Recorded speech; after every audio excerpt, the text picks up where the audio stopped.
अस्सलामुअलैकुम नाज़रीन, मैं हूं औरंगज़ेब मलिक और आप देख रहे हैं मुझे मेरे डिजिटल मीडिया प्लेटफॉर्म पे। नाज़रीन, आज हम खुसूसी तौर पे बात करेंगे हरूनाबाद से इलेक्शन लड़ने वाले एजाज़ुल हक साहब से, जिनकी जो है वो पाकिस्तान की सियासत में बड़ी अहम जो है वो पेशगोइयाँ वो करते रहे हैं और खुसूसी तौर पे उनकी अफिलिएशन जो किसी इदारे से रही है वो आप सबको पता है। तो एजाज़ुल हक साहब से हमने खुसूसी टाइम लिया है, तो उस हवाले से उनसे बात करेंगे। हरूनाबाद में मौजूद हैं। वीडियो को देखने से पहले हमारे चैनल को सब्सक्राइब करें और साथ साथ बेल आइकन के बटन को भी दबाएं। इजाज़ुल हक साहब से उनके घर पे चलते हैं और उनसे बात करते हैं। जी, इजाज़ुल हक साहब हमारे साथ मौजूद हैं। जी, बहुत बहुत शुक्रिया सर आपका, आपने हमें टाइम दिया है। अच्छा सर, सबसे पहले आज हरूनाबाद में जलसा होने जा रहा है, इसके हवाले से क्या कहेंगे? आपके मद्दे मुकाबल पार्टी जलसा करने जा रही है। मैं ये कहूँगा कि अहलन व सहलन, मोस्ट वेलकम। और मैं इनका रिकॉर्ड ख़राब नहीं करना चाह रहा था। हर मतलब इलेक्शंस के दौरान अगर पंजाब में ये 6 हलकों में भी गए ना, तो उसमें से एक मेरा होता है। अब मालूम नहीं कि मेरे साथ तो इनको ज़्यादा प्यार होना चाहिए, मोहब्बत होनी चाहिए, कि हमारे बुज़ुर्गों ने अपनी उम्र भी इनको लगाई थी, लेकिन ये वो ज़िद है, जिस ज़िद की वजह से ये कामयाब नहीं हो रहे। अपने नज़रिए से, अपने असूलों से जो बंदा हट जाए, वो ऐसे ही करता है। और अब आज देख लेना आप, इतनी दूर से आ रहे हैं यहाँ पर, और यहाँ इनको सिवाय खाली कुर्सियों के और कुछ भी नहीं मिलेगा। तो सर ये बताइएगा कि कहा तो ये जाता है कि जो ज़ियाउल हक साहब थे, उनके ये बेटे कहते हैं नवाज़ शरीफ साहब उनके बेटे थे। आज नवाज़ शरीफ साहब किनके बेटे हैं और क्या नज़रिया है नवाज़ शरीफ का?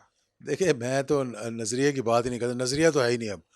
पीडीएम की हुकूमत जो बनी थी, उसके सरबराह वज़ीर आज़म जो थे वो शहबाज शरीफ साहब थे, उसके सरबराह और कायद और उसके जो मेंटर थे वो नवाज़ शरीफ साहब थे। वो 16 महीने के अंदर जो इन्होंने मुल्क के साथ किया है, महंगाई, बेरोज़गारी, लाक़ानूनियत, ख़ारजा पॉलिसी, दाखिला पॉलिसी, लॉ एंड ऑर्डर, यानी तबाह करके रख दिया। मेरा ख़्याल है कि मुल्क को 72 सालों में इतना नुकसान नहीं हुआ, जितना ये पिछले 16 माह से हो गया। इसीलिए ये अब, पहले कशकोल लेकर आईएमएफ के पास जाते थे, सऊदी अरेबिया के पास जाते थे, अब ये कशकोल लेके अवाम के पास जा रहे हैं। वहाँ से भी खाली आती थी, यहाँ से भी खाली आएगी। तो सर तहरीक इंसाफ के हवाले से बताइएगा, आज इमरान खान साहब को 10 साल की कैद सज़ा सुना दी गई है साइफर केस में। जिस तरह ट्रायल हो रहा है, और क्या आने वाली मुस्तकबिल इसको एक्सेप्ट कर लेगा, और इमरान खान साहब का मुस्तकबिल कैसा देख रहे हैं? देखिए, किसी सियासतदान के मुस्तकबिल के बारे में प्रेडिक्ट करना पाकिस्तान की सियासत से बिल्कुल ही अलग है। वो दिन भी याद है जब परवेज़ मुशर्रफ ने कहा था कि नवाज शरीफ और बेनज़ीर के बारे में कि ओवर माई डेड बॉडी, और देखते ही देखते ओवर डेड बॉडी तो होगी, वो फलान के मैदान में भी आ गए थे। जी, जी। तो सियासतदानों के लिए सज़ाएँ, जेल में जाना, सज़ाएँ मिलना, ये एक नॉर्मल रूटीन है। ये अब देखना ये है कि ये अपना केस, ये तो बिल्कुल किसी निचली अदालत ने दिया है। आगे हाई कोर्ट है, सुप्रीम कोर्ट है। मैं समझता हूँ कि अदालतें जो है वो इंसाफ करेंगी। तो साइफर केस सर क्या वाक़ई बनता था वैसे इमरान खान पे? देखिए, जब अदालतों ने उसको लिया, तो मैं कानूनदान तो नहीं हूँ जो मैं जी। कह सकूँ कि बनता है कि नहीं बनता है। लेकिन साइफ़र पहले भी आते रहे, अब भी आते रहे। मसला साइफ़र का नहीं था कि साइफ़र आया, साइफ़र आते रहते हैं डिकोड होके डेली, मतलब सैकड़ों के हिसाब से साइफ़र आते हैं। लेकिन साइफ़र को पब्लिक करना, उसको पब्लिक में लेकर जाना, यहाँ पर थोड़ी-सी उन्होंने गलती की थी। जी। लेकिन 2 मरतबा नेशनल सिक्योरिटी काउंसिल की मीटिंग हुई, उन्होंने भी डिमार्च किया, यूएस एम्बेसी को भी बुला के, तो ये सारी चीज़ें तो होती रही हैं। लेकिन पाकिस्तान की मामलात को इस तरह पॉलिटिकल करना, वो ज़रा थोड़ी-सी ज़्यादती थी। लेकिन मेरा ख़्याल है कि आगे चलकर देखते हैं कि क्या तो होता है। सर इमरान खान का मुस्तकबिल क्या देख रहे हैं? कब तक बाहर आ जाएँगे? क्योंकि एक बड़ा कह रहे हैं कि पॉपुलर जमात है, आपके भी बड़ी कुर्बतदारी रही है, और इमरान खान से गलती कहाँ पे हुई है कि एस्टेब्लिशमेंट बिल्कुल अपोज़िट हो गई है उनकी? गलती ये है कि हमारे बहुत से सियासतदान ये समझते हैं कि मेरा मुतबादिल कोई नहीं है।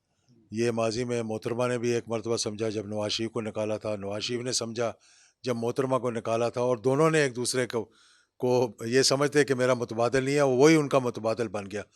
इमरान खान ने भी ये समझा था कि मेरा मुतबादिल जो है वो नवाज़ शरीफ ने तो आना नहीं, और पीपल पार्टी वैसे ही फ़ारग हो गई है, जी। तो इसलिए मैं जो है वो अब यहाँ बैठा हूँ।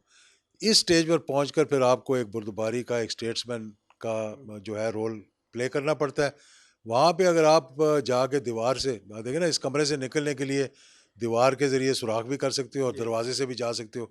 तो अपना सर दीवार में मारने के बजाय अगर दरवाजे से निकल जाते, जी। और मैंने ये बात नवाज शरीफ साहब को और इमरान खान दोनों को बताई थी कि इस्टेब्लिशमेंट से झगड़ा करना ना मुल्क के मफाद में है, ना सियासत के मफाद में है, ना कौमी सलामती के मफाद में। कब तक बाहर आते हुए देख रहे हैं इमरान खान को? देखिए ये प्रेडिक्ट करना बड़ा मुश्किल है, लेकिन मुझे नहीं लगता कि बहुत देर लगेगी। मेरा ख्याल है जल्द आ जाएंगे बाहर। चलें, बहुत बहुत शुक्रिया जी। एजाजुल हक साहब हमारे साथ मौजूद थे। उन्होंने पाकिस्तान तहरीक इंसाफ के हवाले से, इमरान खान के हवाले से और ख़ुसूसी तौर पे जो इस वक्त सियासी सूरत हाल है उसके हवाले से नज़रसानी की थी।